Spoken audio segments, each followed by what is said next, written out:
Right, good afternoon. First here, what we're going to be doing today is we're going to be continuing our work on angles, okay? So far what we've done is we have looked at naming angles, we've looked at the different types of angles, okay? So first of all, the smallest one being an acute angle, then a right angle, okay? This is 90 degrees, acute angle is something less than 90 degrees. We've looked at obtuse angles, so obtuse angles are in between 90 and 180. 180 degrees is exactly a straight line angle, and any angle greater than 180 but obviously less than 360 we would call it a reflex angle. Okay, so we've looked at all five of them. We started looking at problems involving right angles and straight line angles, and then what we started doing is we started looking at angles around a point. Okay, so we're going to take that idea one step further today.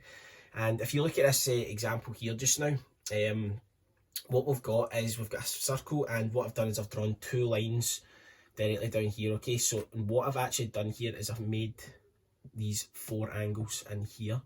Okay, so from our work last week, we know that all the angles in a full rotation would always add up to 360, wouldn't it? So just now, as you can see here, if you can picture this like a pie or a cake, I've split it up into four slices, okay? But we're just going to be looking at these angles in here. So just now, if we know that a full rotation here in here would add up to 360, wouldn't it? So it's actually very, very easy to what we're going to be doing today. If I just want to work out just one of those angles, okay? So I've started off with a very easy example here. If I just want to work out one of these things, if I know all four are the same, and they add up to 360, how can I work out just one of them here? Okay, so have a wee think just now. And remember, maths, it's not good enough just to write down something. We need to show our working how we actually arrived at that answer, okay? So I'm just going to show you what we're doing. So to do this, what we're going to basically do is, if we know that all of the angles in this full rotation here add up to 360, and we've got four equal parts, to work out just what, the angle, just one of them, what we're going to do is we're going to divide that answer, 360 by 4, okay? So obviously we would never lay out a division like this, okay? So we're just going to do the bus stop method like always. So we're dividing 4 into 360. So 4 does not go into 3, does it? Okay, so put a 0 up here and carry the 3 onto our tens column.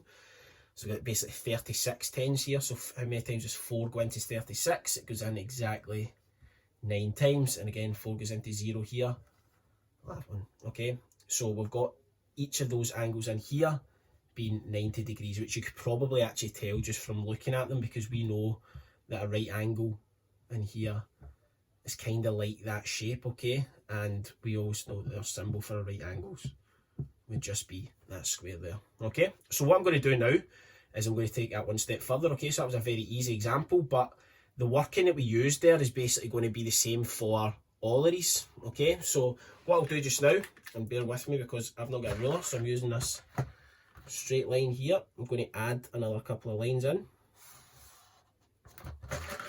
Okay, and if I do the same that side, so albeit my drawing might not be absolutely perfect, but we're only focusing on these angles in here, okay? So as you can see now, this rotation I've added, or basically if you picture like a cake again, you've basically added in extra slices, okay? So just now I've got equal parts here, equal angles. So I've got 1, 2, 3, 4, 5, 6, 7, 8 different angles just now, okay? So 8 of them just now, but remember, we know that a full rotation adds up to 360. If I want to work out just one of these now, instead of dividing by 4, what do you think I'm going to divide by? If I've got 1, 2, 3, 4, 5, 6, 7, 8, I'm going to divide it by 8 this time, okay? So let's do it just now. So if I'm doing that just now, remember I'm dividing 8 into 36, first of all. Well, first of all, does 8 go into 3? Obviously we know it doesn't. So we'll carry that 3 on again, make 36 tens here. So we've got, how many times does 8 go into 36? So it goes in 4 times with a remainder of 4. Okay, so the remainder we're going to carry on to our units column. So now that's became 40 there. How many times does 8 go into 40? It goes in exactly 45. It goes in exactly 5 times. Okay, so that angle there would be 45, 45, 45. And remember, a good way you can actually check to see if the answer is actually correct, if I multiply 45 by 8 just now, just to double check. is you could always do this in a test. 8 multiplied by 5 gives me 40, so I'm going to write down my 0. My units column, I'm going to carry the 4 tens on, okay? So 8 multiplied by 4 is 32. Add on the 4 is 36. Yes, that would be correct. Okay, so in a nutshell, that's all you're basically doing here. You're looking, first of all, to see how many equal parts your circle or your angle here has been split up into. And what you're doing is you're dividing 360 by that number there, okay? So I'll pick a harder one, okay? If, for example, you are doing one and you look at a diagram where it's been split up into 12 equal things here just now, okay? So we're thinking to ourselves, we're going to need to divide 360 by 12, right? Which is quite a hard one to do, isn't it? So this number here, that's 12, and you probably hear from your mum and dad, back in the olden days, they used to always say long division was the hardest thing they could ever do in school, right? So I'm just going to show you a very easy way you can do this, okay? You're trying to think here, you can think of two numbers that go into 12, okay? So you've got different factors of 12, you've got 3 and 4, or you could pick 2 and 6, okay? So instead of dividing by 12, which is quite hard to do, I'm going to first of all we'll pick 4 and 3, okay? Because 4 and 3 go into 12, right? So first of all, instead of dividing by 12, I'm just going to divide by 4, get my answer out, and then divide that answer by 3.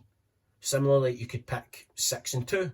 So I could divide 360 by 6, and then divide that answer by 2. Okay, so you can pick, okay, so I'm going to pick 4 and 3 just now, right? So first of all, what I'm going to do is I'm going to divide 360 by 4. Okay, and it was actually the very first example we've done, so 4 doesn't go into 3, does it? Write down a 0, carry the 3 on. 4 goes into 36 exactly 9 times. 4 goes into 0, 0 times, okay? So remember, I've now divided by 4. But what do I now need to do? I get this answer of 90 and I divide the answer by 3. Okay, so now I'm dividing 3 into 90. Remember, you always show your working in maths, don't you? 3 goes into 9 how many times? It goes in exactly 3. And now I've got a 0 as well. So my answer here would be 30 if I was dividing by 12. Okay, so if you get one where it's even been split up into something like 18 different parts, if you need to divide 360 by 18, that's very, very difficult to try and do. So I'm thinking, right, can I split this number up and make it a wee bit easier? Okay, so you could pick, first of all, to divide by 9, then divide by 2. Or you could divide by 3, then divide by 6, because this is another factive pair of 18, okay? So that's how you would do that working. You've not got a calculator to do this. You must be able to show your working, basically, here, okay?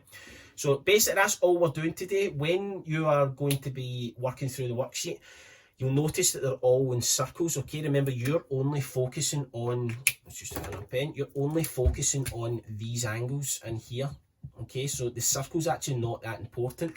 It's basically these angles around this point here. So when you're going to sketch them, remember I want you to be using a ruler, you know where they are. When you're going to be sketching them, I don't mind about the circle. When you're going to sketch, I just want the lines drawn in, okay? So sometimes it might take a wee bit, it might be quite difficult to draw, right? But just take your time with it, make sure you've got the notes, and remember, you must show your working in order to get the marks in.